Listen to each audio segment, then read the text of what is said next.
चलिए देखिए, ये 7.3 का पहला नंबर का सवाल है। तो पहला का पहला में कहा गया है कि उस बिंदु का निर्देशांक ज्ञात करें जो बिंदुओं इतना और इतना को मिलाने वाले रेखाखंड को क्या करता है, 1:3 के अनुपात में विभाजित करता है। तो वह कौन सा बिंदु है? इसके लिए हम लोग या तो हम लोग लैंग्वेज में लिखना चाहेंगे तो भाषा में यही लिखेंगे, अन्यथा सवाल को पढ़ करके हम लोग केवल ऐसा काम कर लेंगे, लिख लेंगे एक पॉइंट ए, इसका निर्देशांक लिख देंगे 2, 4 और दूसरा पॉइंट लिख लेंगे बी 6, 8 और कोई पॉइंट बीच में लिख लिया जाएगा पी एक्स वाई। ठीक, और यही पॉइंट क्या कर रहा है, इसको 1:3 के अनुपात में विभाजित कर रहा है। तो यानी कि m1 का मान ले लिया जाएगा 1 और m2 का मान ले लिया जाएगा 3। ये चीज, ये और ये दोनों सेम ही चीज। ये लैंग्वेज में इतना लिखना पड़ेगा और विदाउट लैंग्वेज का हम लोग बिना इतना ही काम करेंगे तो हो जाएगा। ठीक, तो जैसे ही हम लोग इतना कर लेते हैं तो हम लोग लिख देंगे, ये सुविधा के लिए लिख भी सकते हैं, नहीं भी लिख सकते। x1 x2 y1 y2, ये आपका 2 पॉइंट है a और b, है ना। तो इस दोनों पॉइंट में एक आपका x1 y1 होगा, एक दूसरा x2 y2 होगा। तो आप लोग भी मान सकते हैं, लिख लीजिए आप लोग भी। ये 2 है, ये 4 है, 6 है, 8 है। ठीक, काम करते चलिए, सीखे हुए हैं आप लोग भी। तो हम लोग अब लिखेंगे, है ना, विभाजन सूत्र से, विभाजन सूत्र से हम लोग कल पढ़े हुए थे इसी के बारे में कि ये बिंदु जो है इसको अलग अलग अनुपात में विभाजित करता है। तो उसका विभाजन सूत्र P x y बराबर हम लोग पढ़े थे कल m1 x2 plus x1 upon m1 plus m2, फिर कोमा लगाते हैं m1 y2 plus m2 y1 और ये आपका m1 प्लस m2। ये जैसे ही इतना लिख देंगे, अब हम लोग यहाँ से हम लोग मान देख देख करके पुट करेंगे। ठीक है, और यहाँ पे आपका हम कई बार लिख चुके हैं इस चीज को कि m1 का मान 1 है, m2 का मान 3, सारा कुछ यहाँ लिख दिया गया ताकि हम लोगों को मान पुट करने में आसानी हो। हम लोग मान पुट करेंगे, m1 का मान 1 है और x2 का मान 6 है प्लस m2 का मान 3 है और x1 का मान 2 है अपॉन 1 प्लस 3, m1 और m2 को जोड़ दिया गया, कोमा m1 आपका 1 है इंटू y2 का मान 8 प्लस m2 का मान 3 है और इंटू y1 का मान 4 बट्टे 1 प्लस 3, इतना लिख दिया गया। अब बड़ा ही आसान है, इसको क्या करेंगे हम लोग, गुना और जोड़ कर लेंगे, आंसर आ जाएगा 1 इंटू 6 प्लस 3 दूना 6 और ये 4 हो जाएगा नीचे में, 8 प्लस 3 इंटू 4 12 बट्टे 4, 6 आपका 12 बट्टे 4 हो जाएगा और 8 ये 20 बट्टे 4 हो जाएगा। तो यहाँ से हम लोग अब कटिंग कर देंगे तो आ जाएगा कितना, 4 तिया 12 और ये आपका 5 चौका 20।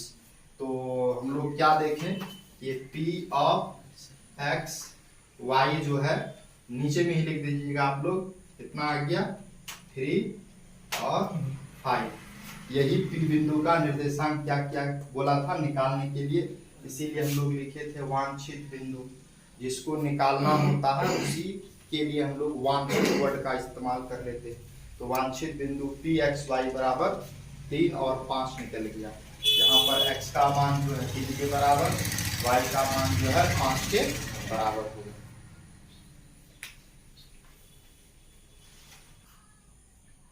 देखिए 2 नंबर का सवाल में क्या कहा है कि दो बिंदु है ए और बी, जैसे ये दिया हुआ है 2, 3 और 6, 5, दो बिंदु दे दिया गया है। आपसे पूछा गया है उस बिंदुओं के निर्देशांक ज्ञात करें जो इस दोनों को जोड़ने वाले रेखाखंड को सम त्रिभाजित करता। सम मतलब बराबर, त्रि का मतलब 3 भागों में बांटता, यानी कि 3 बराबर भागों में बांटने वाले बिंदुओं के निर्देशांक ज्ञात करें। यानी कि जैसे हम लोग ले लेंगे एक पॉइंट ए और ये आपका दूसरा पॉइंट बी 6, 5 और ये आपका 2, 3। यह एक रेखाखंड है जो दो बिंदुओं से मिलकर के बना। आपसे पूछा क्या कि उस बिंदुओं के निर्देशांक ज्ञात करें जो इस रेखाखंड को 3 बराबर भागों में बांटता है। कितने भागों में? 3। अभी हम लोग क्या करते थे, एक रेखाखंड लेते थे और उसके बीच में अगर कोई पॉइंट लेते थे, उससे क्या होता था, रेखाखंड 2 भागों में बढ़ता था, एक भाग और दूसरा भाग। तो यहां पर क्या बोला गया, 3 बराबर भागों में बंटना चाहिए। उस बिंदुओं के निर्देशांक ज्ञात करें। तो 3 भाग में बांटने के लिए क्या करना होगा, जरा सोचे तो। इस रेखाखंड को 3 छोटे छोटे डंडों में बनाना है। दो बिंदु हमको क्या करना होगा, लेना होगा ना, तभी ना बनेगा। यानी कि 2 जगह कटिंग करना होगा। जैसे मान लीजिए बड़ा डंडा, इसको 3 बराबर भाग में काटिंग करना है, आपको काटना है। उसके लिए क्या करेंगे, एक यहां से कटेंगे माप करके, एक यहां से काटेंगे। इससे क्या होगा, एक भाग, बीच वाला दूसरा भाग, इधर वाला तीसरा भाग प्राप्त हो जाएगा। तो यानी कि हम लोगों को 2 जगह काटना होगा, तभी 3 भाग में बंटेगा। तो हम लोग एक पॉइंट क्या करेंगे, P यहां ले लेंगे और दूसरा पॉइंट जो है Q यहां ले लेंगे। ये देखिए 3 बराबर भाग में बंट गया, 1 भाग, 2 भाग और 3 भाग। 3 बराबर भागों में बंट गया। समझ में आया? अब गौर से देखिए यहां पर हुआ क्या, एक भाग ये है, यहां से यहां तक एक भाग, और इधर कितना भाग, 2 भाग, है ना। तो हम लोग क्या बोलेंगे, ये बिंदु P जो है इस रेखाखंड को क्या करता है, 1:2 के अनुपात में विभाजित करता है। ये बिंदु P, इधर एक भाग, इधर 2 भाग। समझ में आ रहा? उसी तरीके से हम लोग बोलेंगे कि ये बिंदु Q इस रेखाखंड को 2 और 1 के अनुपात में विभाजित करता। इधर 2 भाग, इधर 1 भाग, अलग अलग बिंदु पर है। तो अब हम लोग यहां पर सवाल में बोला है कि इस दोनों बिंदुओं के निर्देशांक ज्ञात करें। इस दोनों बिंदुओं के निर्देशांक, तो हम लोग इसको मान लेंगे, चूंकि 2 बिंदु है इसीलिए x1 y1 मान लेंगे यहां पर, या हम लोग केवल x और y मानते ताकि समझने में आसानी होगा, और इसको हम लोग x डैश y डैश मान लेते हैं, ये 2 बिंदु का। तो हम लोग अब लिखेंगे, चूंकि ये बिंदु P जो है, बिंदु P रेखाखंड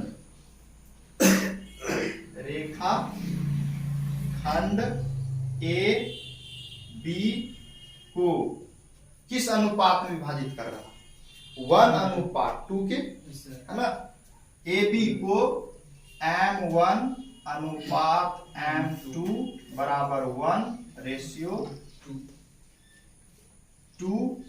के अनुपात में क्या करता, विभाजित करता, विभाजित करता है। ये लिख दिया गया। तो यहां से हम लोगों को M1 और M2 का मान पता चल गया, और ये X1 X2 का मान, Y1 Y2 का मान तो दिया हुआ पहले से है ही है। तो हम लोग डायरेक्ट लिखेंगे, इसलिए P X y बराबर, फॉर्मूला लगा भी सकते हैं नहीं भी लगा सकते हैं। एक बार हम लोग लगा लेते हैं, अगले वाले में नहीं लगाएंगे। m1 x2 plus m2 x1 बटे m1 प्लस m2। उसी तरीके से m1 y2 plus m2 y1 m1 plus m2। इतना लिख दिया गया है। अब क्या करें, मान प्रूफ करना है। तो देखिए m1 m2 का मान यहाँ पे है और ये आपका x1 y1 x2 y2 ये दिया हुआ है। हम लोग लिखे नहीं है क्योंकि हम लोग सीख चुके हैं आसानी से लिखने के लिए।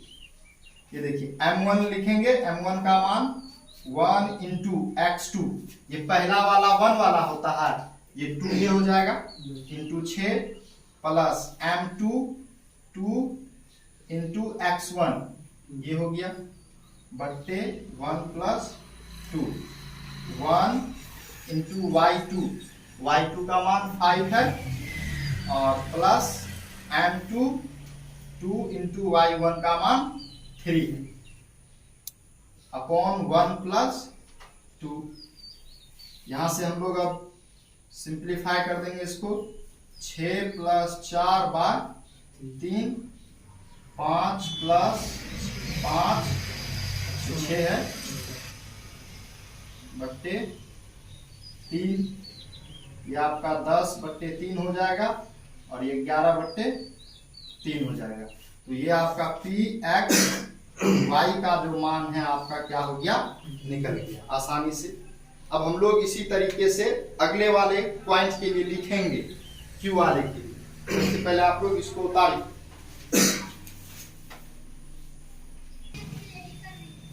हम लोग इस P बिंदु का तो निकाल लिए निर्देशांक, हो गया कंप्लीट। अब हम लोगों को क्या करना है, इस Q बिंदु का निर्देशांक निकालना। ये Q बिंदु क्या कर रहा है, ये जो Q बिंदु है रेखाखंड को किस अनुपात में विभाजित कर रहा है। इधर देखिए 2 भाग नजर आ रहा है, इधर कितना भाग, 1 भाग है। तो ये आपका 2 और ये हो जाएगा 1, यानी कि AB को क्या कर रहा है, 2:1 के अनुपात में विभाजित कर रहा है। यानी कि m1 का मान 2 है, m2 का मान 1 है और बाकी सारा कुछ वही रहेगा। इसको मतलब भूल जाना, जैसे हम लोग निकालते थे वैसे ही निकालना। तो हम लोग लिख देंगे देयरफॉर, इसलिए q x dash y dash बराबर, हम लोग चूंकि फॉर्मूला जान ही रहे हैं, डायरेक्ट हम लोग अब क्या कर सकते हैं, लिख सकते हैं m1 का मान आपका 2 हो जाएगा, x2 ये 6 हो जाएगा, उसके बाद प्लस m2 का मान 1 हो जाएगा और x1 का मान 2 हो जाएगा और नीचे में 2 प्लस 1 कोमा दे देंगे। फिर m1 लिखेंगे, m1 का मान 2 है इंटू y2 5 प्लस और उसके बाद m2 1 है और y1 3 है, 2 प्लस 1। तो अब हम लोग क्या कर सकते हैं, गुना कर लेंगे। 6 दूना 12 2 3 और यह आपका 5 दूना 10 3 बट्टे 3, यहां से आपका निकल जाएगा 14/3 और ये आपका 13 बट्टे 3। यही आपका हो गया Q बिंदु का निर्देशांक। तो ये P और Q, तो हम लोग इस तरीके से लिख सकते हैं, इसलिए है ना, P x y बराबर कितना निकला था अभी, 10/3 11/3 तथा Q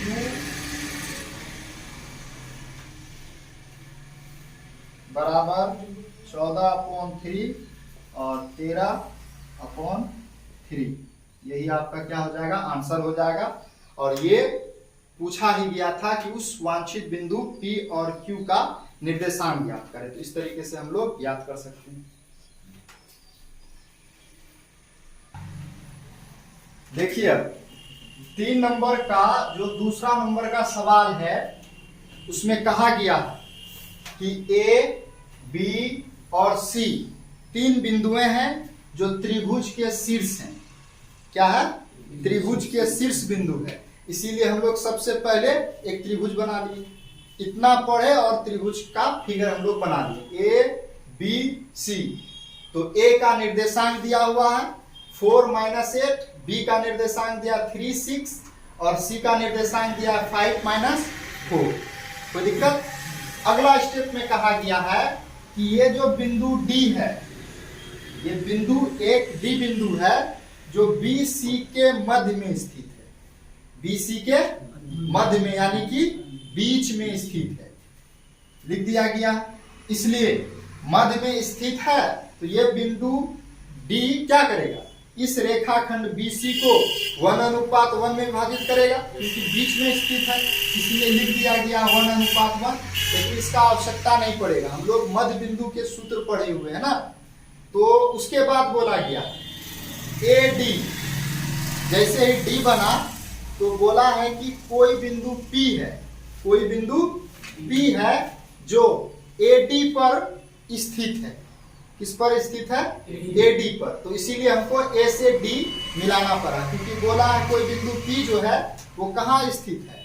AD पर। तो A को D से मिला दिए और P बोला है उस पर स्थित है, जिसका निर्देशांक XY हम लोग मान दिए।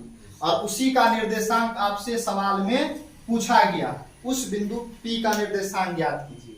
और P AD पर इस प्रकार से स्थित है कि ये देखिए AP बट्टे PD बराबर 2 दिया गया है आपका सवाल।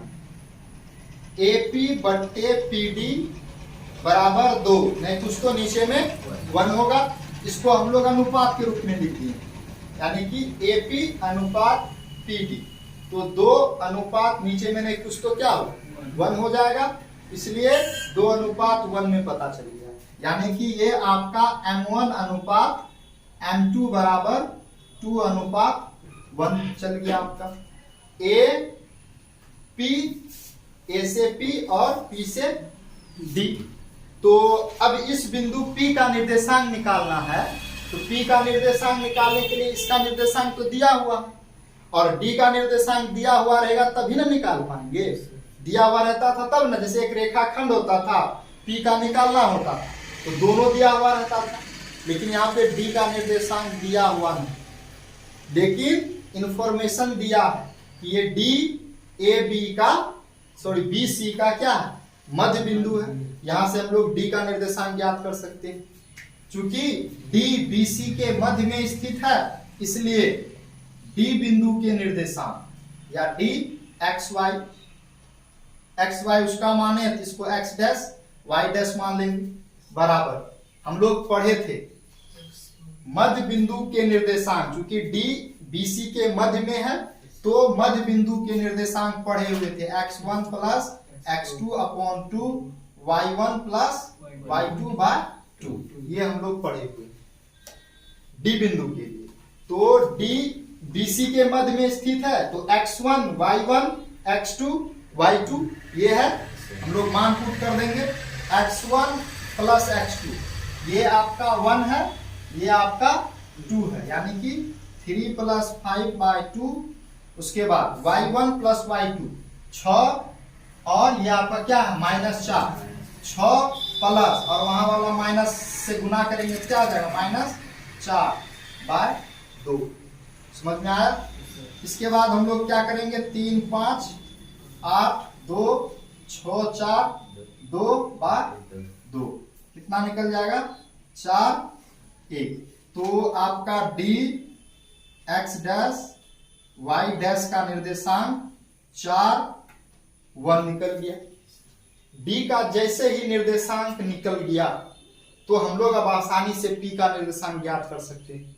बोला है P का निर्देशांक ज्ञात कीजिए, तो अब हमको D का तो पता चल गया। और ये AD को P जो है 2:1 के अनुपात में विभाजित कर रहा है। AP यानी कि ये 2 है इधर, आपका इधर क्या है? 1 है। तो हम लोग आगे लिखेंगे, इसलिए विभाजन सूत्र से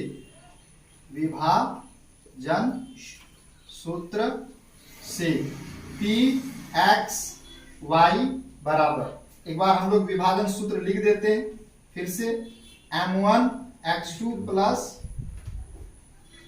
m2 x1 बट्टे m1 plus m2, m1 y2 plus